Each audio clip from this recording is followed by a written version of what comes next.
That's a direct contradiction We moved to 70 what they said. in this directing. Can I speak, or are you just going to monologue falsehoods all over the place? It's not a falsehood. We moved 7,500 troops off of the Reclaiming X my based time. on the intel. Stop. Based on the intel. Stop. Reclaiming my time. Because you yell doesn't make you right. calling? Just because you yell doesn't make you right. I'm reclaiming my time on behalf of these survivors. You just said what they said is a falsehood.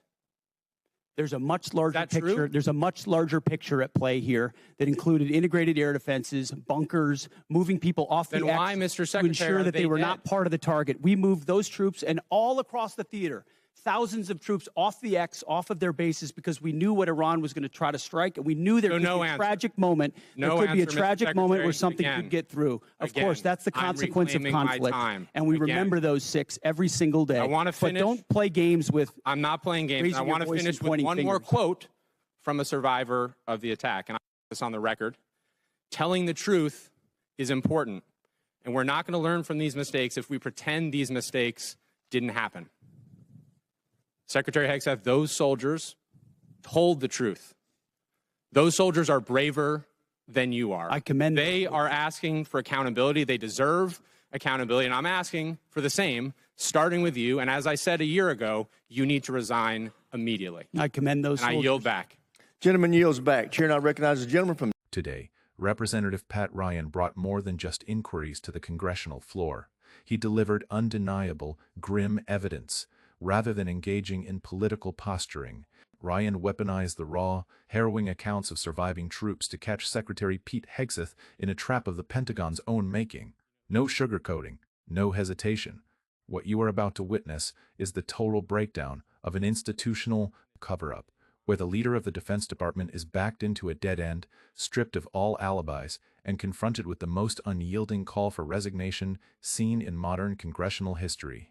Head wounds, heavy bleeding, and then just shrapnel all over. So folks are bleeding from their abdomen, bleeding from arms, bleeding from legs.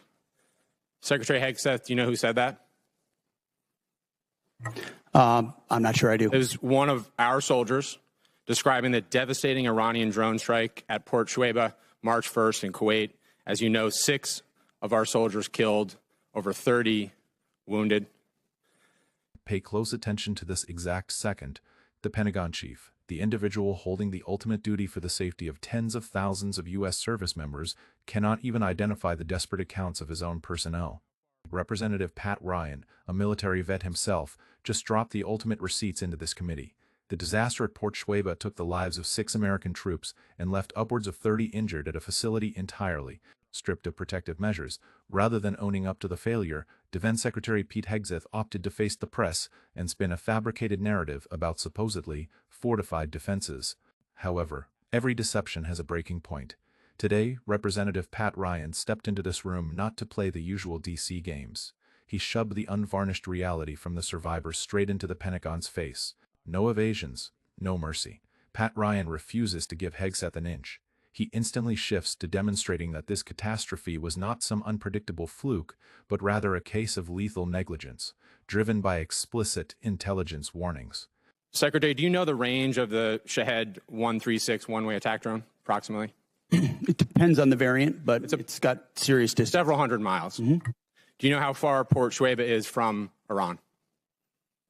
There's a reason why we took extreme measures I'm of force protection, because we understood the proximity challenges. Mr. Chair, I'm going to reclaim my time. It's well under 100 miles. Before the war started, there was clear intelligence that Shuaibah was high on Iran's target list. Internal analysis had said the site was indefensible from aerial attack and should not be used. Yet you sent our soldiers from the 103rd Sustainment Command there anyway. Is that true or false? True or false? Straightforward question. Are you going to give me a chance to answer or just play gotcha? Did you send them there or not? We took proactive measures from the beginning to ensure force time. protection and defensive posture were maximized across the theater. This is exactly how you pin down a bureaucrat dodging responsibility. Ryan lays out 2 indisputable realities. The drone can travel hundreds of miles, and the targeted outpost sits well under 100 miles from Iranian territory. Intel briefs had previously flagged it as indefensible. When pushed against the wall with a simple true or false inquiry, Hegseth's lone defense is to claim Ryan is playing gotcha, But Ryan has already laid a much more devastating trap. The first-hand accounts of those who bore the brunt of the strike. Now, observe how Representative Ryan leverages authentic, on-the-ground testimonies to demolish the illusion of the maximized defensive posture the Secretary just bragged about. Talk about what defenses they had. Prior to the attack, officers on the ground knew our troops were vulnerable. In fact, they requested additional force protection. Did they receive it? Wherever humanly possible, force protection and counter UAS was always made available. They did not. In fact, when asked to describe the base's defense, one survivor who's come forward from the unit said, quote, I would put it in the none category. From a drone defense capability, none. So let's be clear, no counter-drone capabilities, no counter-rocket systems, no counter-mortar or counter-artillery, not even the basic overhead protection that you and I had 20 years ago in Iraq, and now 6 of our soldiers are dead. The next day, you downplayed the attack. You said it was a squirter that squeaked through fortified defenses. Do you grasp the gravity of what just unfolded?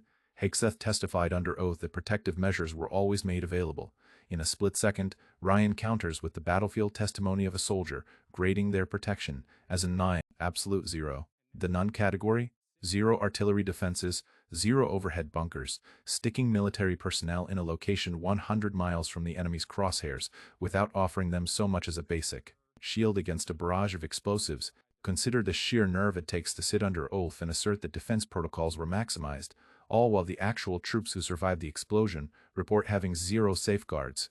This is not a mere misinterpretation or a clerical error. It is a deliberate maneuver to alter the facts on the ground, merely to shield political reputations in Washington. When a deployed service member declares their defensive readiness was in the none category, they aren't playing it up for the press. They are revealing a fatal, catastrophic breakdown in command. Ryan understands this deeply as a fellow veteran, and he deploys their precise words as an impenetrable armor against Hegseth's frantic, public relations spin. When gross incompetence comes to light, those holding the reins frequently attempt to rewrite the past. Secretary Hegseth attempted exactly that right from the Pentagon briefing room.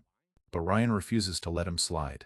This is the exact instant the interrogation erupts into one of the most explosive clashes in committee history. From a drone defense capability, none. So let's be clear, no counter-drone capabilities, no counter-rocket systems, no counter-mortar or counter-artillery, not even the basic overhead protection that you and I had 20 years ago in Iraq, and now 6 of our soldiers are dead. The next day, you downplayed the attack. You said it was a squirter that squeaked through fortified defenses. But since then, thankfully, brave survivors have come forward to set the record straight.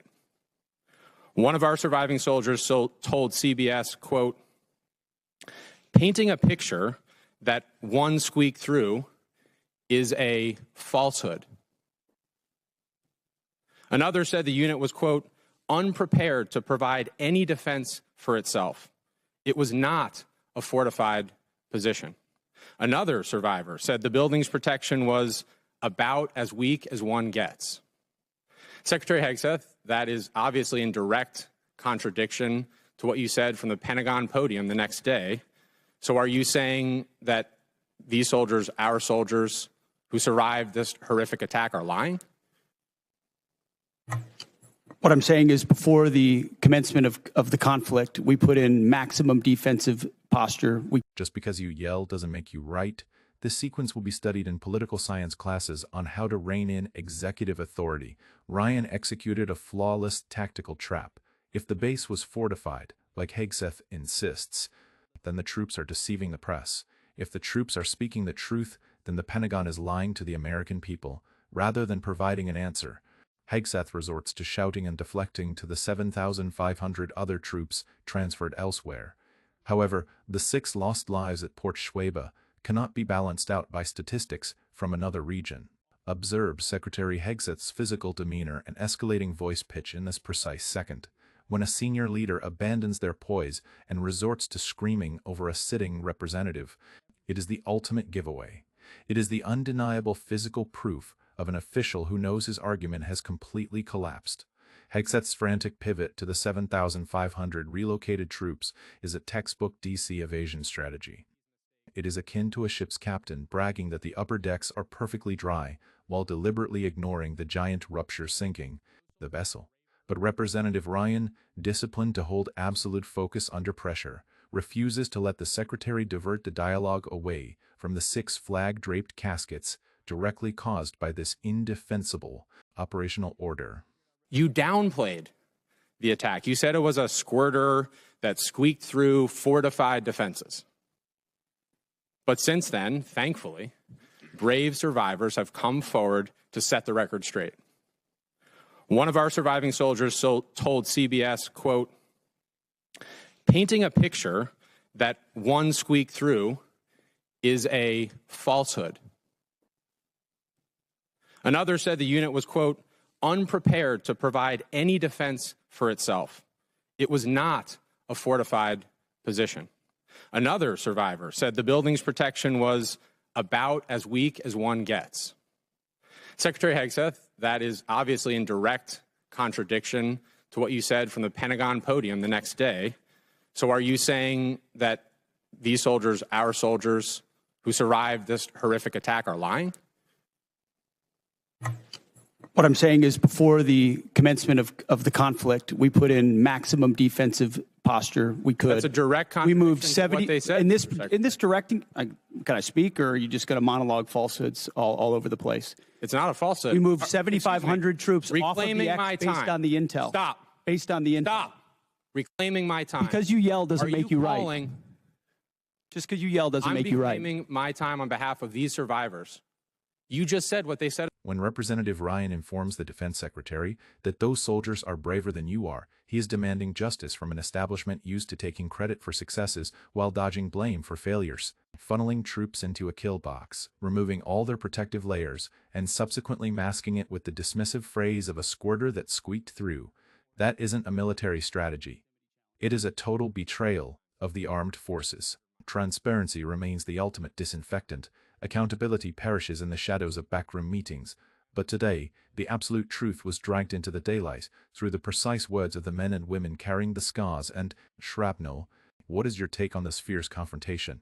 Ought a Secretary of Defense be permitted to retain his position after intentionally minimizing the sacrifices of U.S. military personnel and branding witnesses as liars? Leave your perspectives in the comment section below. Keep tuning in, share this breakdown, and let us hold accountable those who value their executive seats over the truth and the lives of our soldiers.